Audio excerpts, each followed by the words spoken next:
Welcome to Camera Confidence, Confidence Boost. I'm Caroline Prisabella, founder of Camera Confidence.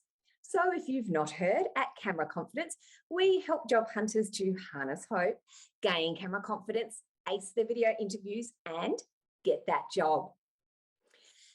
So today I wanted to share with you about having the strength to endure. Now, on the journey of being a job hunter, you might have only been looking for work for a short time, or you may have been looking for work for a long time.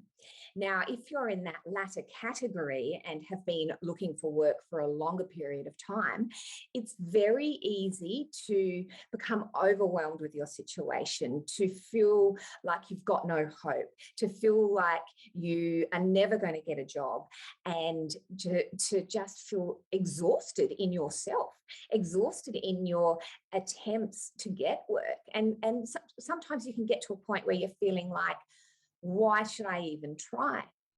So this is why today I want to talk to you about having the strength to endure, because it's so key to pushing through the hard times, and especially the long times, until you get your job.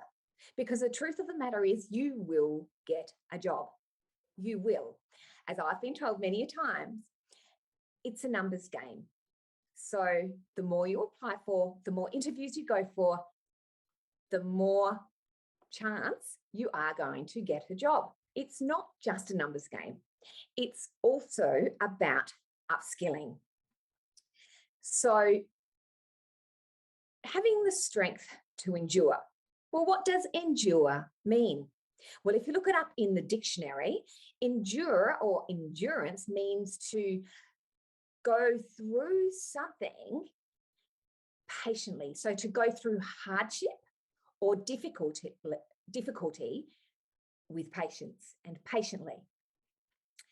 And that is a hard thing to do. Now, this is where we have to build inner strength and emotional strength and mental strength to be able to endure a prolonged season like that of being long-term unemployed. You have to work on your mental strength and your emotional strength.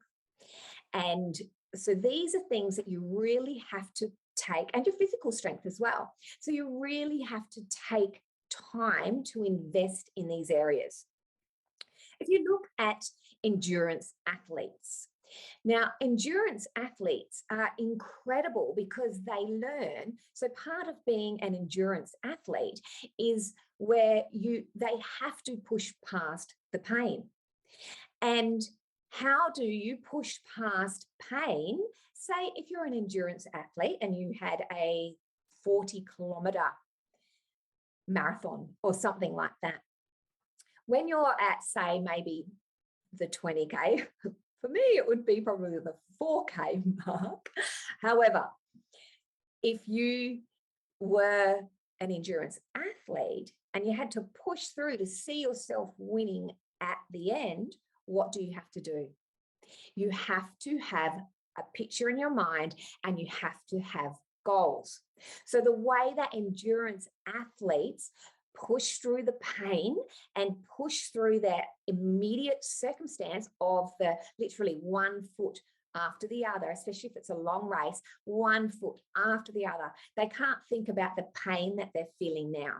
They have to project their thoughts onto the goal and the prize, which obviously the prize is winning, and any potential gains from winning whatever they are attempting to win. So part of building endurance and having endurance and building that strength is having a goal. And hope and goals are very tightly connected. When you have hope, it helps you to set and achieve goals. And when you have goals, when you're working towards your goals, it helps build hope. So they're very tightly connected. So I wanted to encourage you today. What are your goals?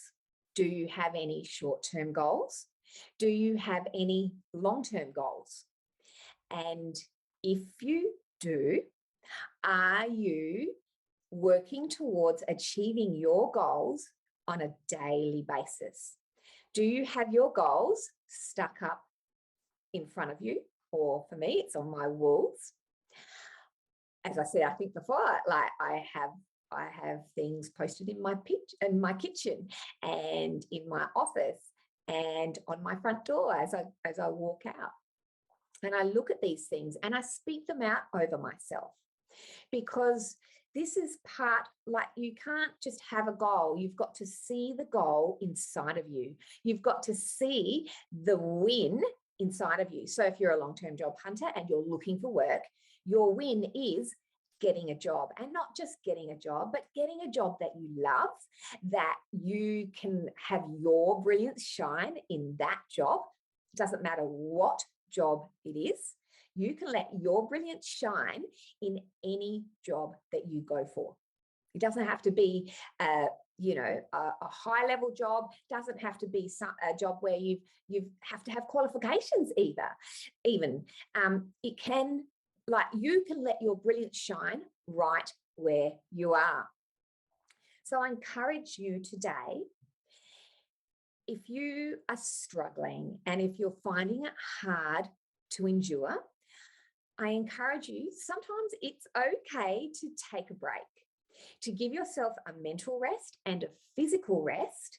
So if you've been applying and applying and applying for jobs and you don't give yourself a break, you can wear out. So if you're at that point and you feel like you might need someone to give you permission to stop, I give you permission today.